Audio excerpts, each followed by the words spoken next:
ભાવનગરમાં ભગવાન જગન્નાથજી રથયાત્રા નિમિત્તે પોલીસ વિભાગ દ્વારા બ્રીફિંગ બેઠક.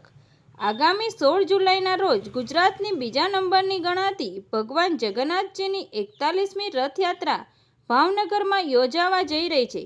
સુભાષનગર ખાતે આવેલા ભગવાન જગન્નાથજી મંદિરેથી સવારે 8 કલાકે પ્રસ્થાન થઈ શહેરના 17.5 કિલોમીટર લાંબા રૂટ પર નીકળનાર છે. ત્યારે રથયાત્રાની સુરક્ષાને લઈને પોલીસ દ્વારા ત્રિસ્તરીય બંદોબસ્ત ગોઠવવામાં આવનાર છે. 5000 કરતાં વધુ જવાનો રથયાત્રાના બંદોબસ્તમાં તૈનાત કરાશે. જેના બંદોબસ્ત અંગે તમામ પોલીસ જવાનોને માહિતગાર કરવા અક્ષરવાડી સ્વામિનારાયણ મંદિર ખાતે બ્રીફિંગ બેઠકનું આયોજન કરવામાં આવ્યું હતું. આ બેઠકમાં ભાવનગર જિલ્લા પોલીસ અધિક્ષક સહિત અધિકારીઓ અને પોલીસ જવાનો કાર્યક્રમમાં ઉપસ્થિત રહ્યા હતા. તંત્રી મહેબૂબ રફાઈ સાથે રિપોર્ટર અયુબ રાઠોડ, તપસ્વી ગુજરાત ન્યૂઝ, ભાવનગર.